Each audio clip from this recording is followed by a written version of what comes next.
Pete, let's talk the week that went before us. We spoke last week about non-farm payrolls or some farm payrolls. Did any farm pay?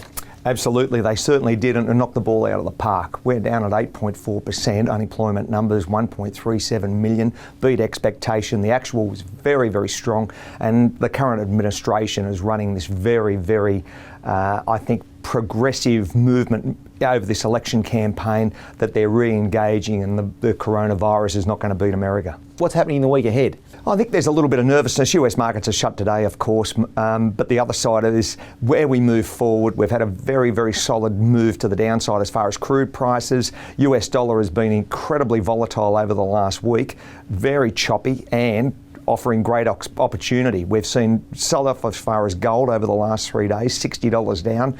Equities, probably fully priced, and you could see a little bit of further growth over the next week, but I think September could be a bit choppy again from that volatility angle.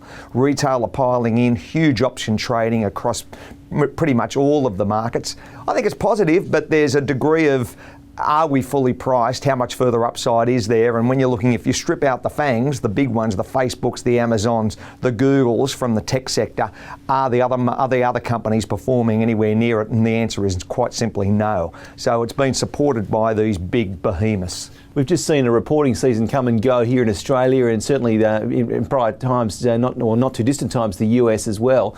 Did they all perform? Did they perform as expected? And again, what we're seeing in the market in terms of trading, is that indicative of what the big boys think, or is it driven by retail?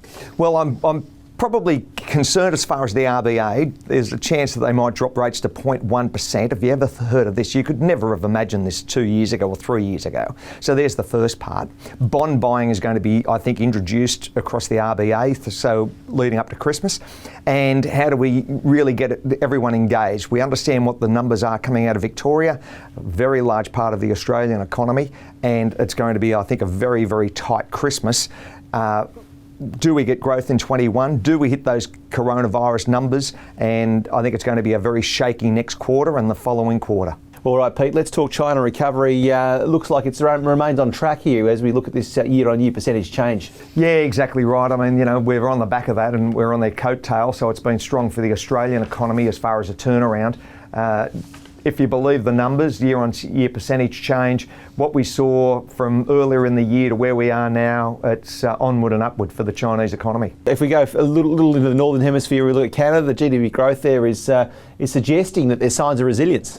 Yes, there are, and we saw that massive sell-off, as we know, and, you know, everything cratered come March, April, May and June. July and August over that summer period has seen a little bit further movement to the upside, and that confidence and sentiment seems to be embedded into the market. So the ECB and the BOC, we're expecting no change in Europe?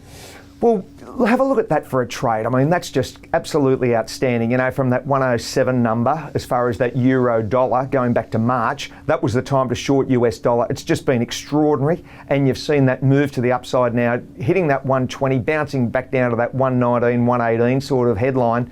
I think that the momentum at the moment is going to be sell the US dollar into Trump's election. If he gets re-elected, I think there's further softness. We'll see an 80 handle. If you see Biden in, then, and it's too close to call at the moment, if you see Biden in, I think he'll hit taxes hard. The big ones will be hit, and you'll probably see a strengthening of that US dollar. So no, in your view though, no particular issue with the speed in which this chart is driven up? Well, if you put online, you know, that US dollar index was 103, it's weighted about 60% euro, and it's collapsed to 92. In 5 months, is that normal? The US dollar capitulating 11%. That's what's happened, and that's been the driver as far as euro strength and, of course, many of the other currencies. Look what happened to the Aussie dollar. Have a look at what's going on as far as New Zealand dollar. So as far as FX trading has been concerned, it's been an extraordinary time to be in the market. So let's talk the UK GDP growth. What are we seeing here? Well, it's bounced well, and you look at that collapse, and it's very similar if you mirror all of this as far as Euroland now going over to the UK.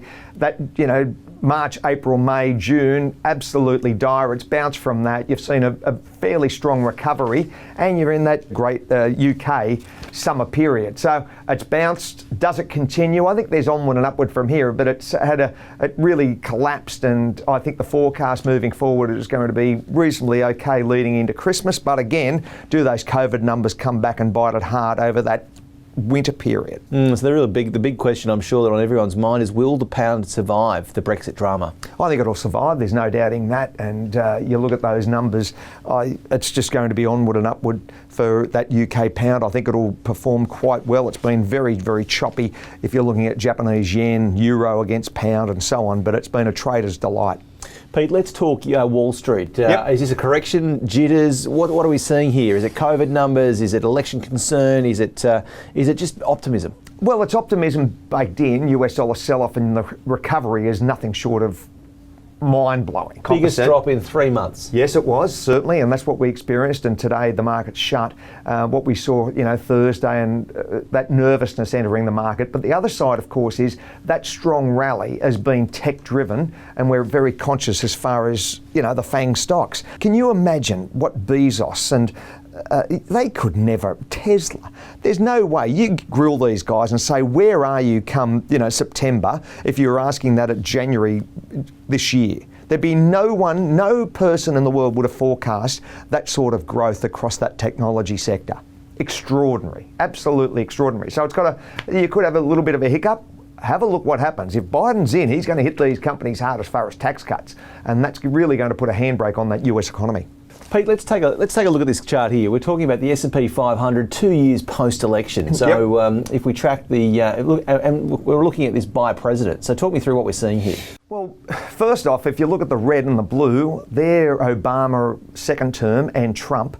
They're nearly mirror imaging. Both have been very, very strong growth, and what we've experienced over the last 6 months has been outstanding as far as US growth for equities. And if you look at the other side, you also had the green line there was Bush, and that was 9/11. So there's many different moving parts to this. You've had GFCs, you've had coronaviruses, and you've had a 9/11 event. So that really tells you volatility. But the other side, of course, is that the S&P 500 has performed extremely well over that last 20-year, 2-decade time period. So it's onward and upward, and I think that growth is going to continue. More consumers, and the place to be is certainly US equities come November. So let's talk market response. And then we think about the contenders today. How will markets react? Biden gets in, he's going to hit these companies hard for tax. So what's going to happen to the US economy, and as far as the S&P, the big powerhouse companies? So they're going to get, I think, hit hard.